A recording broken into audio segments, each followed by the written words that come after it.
Anne-Laure Cros est avec nous. Bonjour Anne-Laure. Laurent. Soyez la bienvenue pour nous parler de ce travail que vous êtes en train de réaliser dans ce château absolument magnifique, avec votre association d'ailleurs qui s'appelle l'association du château d'Esquelbecq. J'imagine que vous êtes en effervescence avant ce week-end. Tout est prêt ou pas? Presque. Oui. Quasiment. Ce soir. Peaufiner.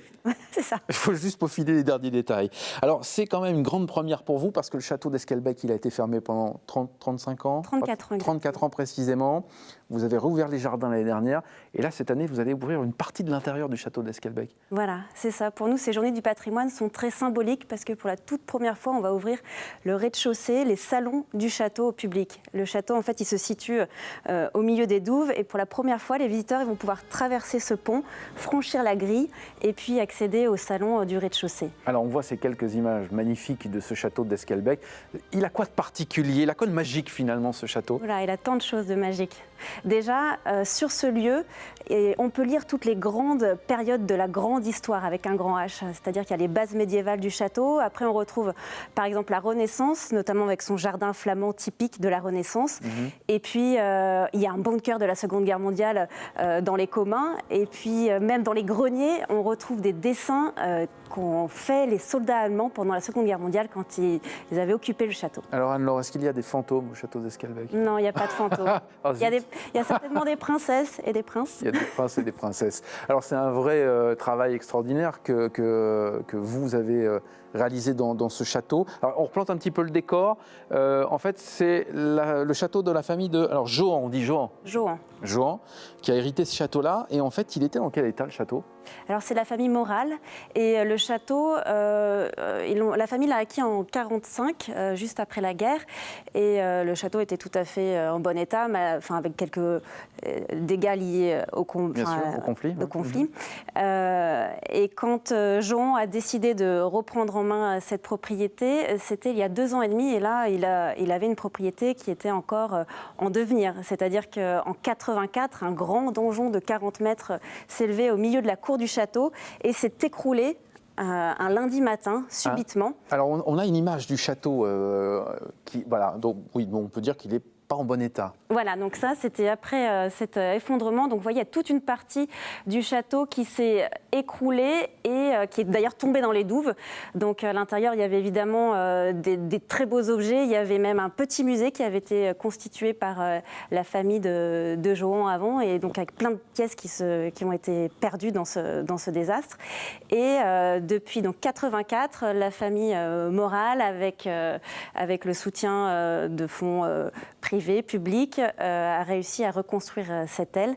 Et même jusqu'au printemps dernier, on a mis les dernières fenêtres sur l'aile grâce à un financement participatif, entre autres. Et maintenant, donc ça y est, on est prêt pour accueillir le public. Alors parlez-moi de l'association, parce que Johan a créé une association, l'association du château d'Esquelbecq.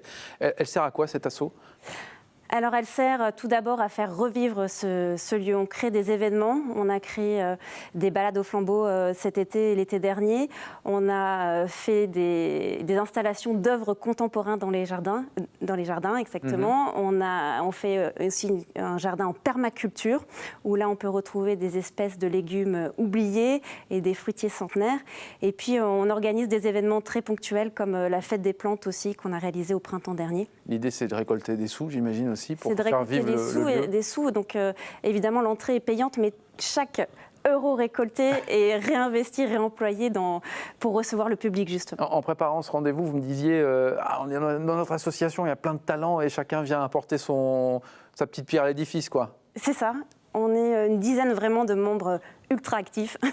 Et il y a un peu de tous les profils. Johan, il vient de l'événementiel. On a un peintre décorateur, on a une podologue. Et chacun apporte ses petites compétences. Donc on a aussi un photographe qui fait tous les visuels du château. Moi-même, je fais tout ce qui est graphisme.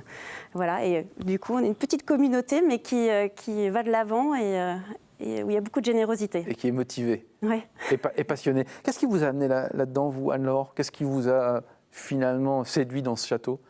Alors moi déjà la première fois que je suis arrivée, j'ai trouvé une féerie dans le site et je me suis dit mais c'est pas possible, il y a 1000 choses, il y a de l'histoire, il y a de la culture, il y a de l'art, on peut faire 1000 événements. On a accueilli un concert de rock and roll et après de rock punk, ça marchait. On a accueilli des visites de personnes qui était folle de jardinage, ça marchait. On a même une performance d'art contemporain en plein milieu du château, ça a fonctionné. Et je me dis qu'il y a vraiment plein de possibles. Donc on est vraiment au début de l'histoire finalement. C'est ça.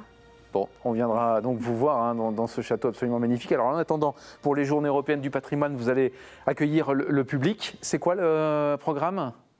Alors, déjà, avec l'entrée, vous pouvez accéder à l'ensemble des jardins. Donc, les jardins, c'est-à-dire pouvoir visiter les jardins compartiments typiquement flamands.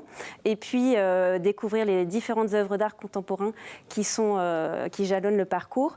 Et puis, accéder, bien sûr, à l'intérieur du château. Donc là, il y a 3 salons qui ont été restaurés. Un premier où il y a un volet historique. Un autre où vous pouvez aller rencontrer Philippe Forestier, donc, qui est notre peintre décorateur, qui d'ailleurs est en finale du concours de meilleur ouvrier de France et qui pourra vous donner des conseils. Niveau. Et puis il y a un dernier salon où là, je ne peux pas trop en dire, mais c'est une expérience à vivre à la fois artistique, picturale, littéraire. C'est ce qu'il vous reste à faire, les amis. Allez sur place. Esquelbecq, c'est dans le nord, donc dans les Flandres, bien évidemment, entre Dunkerque et Lille, pour visiter ce château d'Esquelbecq. C'est ce week-end hein, que ça se passe. À mon avis, il y aura du monde, je pense. En tout cas, je le souhaite. 10 € seulement, 10 €, vous avez dit. Ça, 10 Mais €. chaque euro, vous l'avez entendu, hein, chaque euro vraiment pour l'assaut et pour la rénovation du château. Et c'est gratuit pour les enfants. Très bien, précision importante. Merci Anne-Laure d'être venue chez nous. Merci à bientôt et bravo pour ce que vous faites.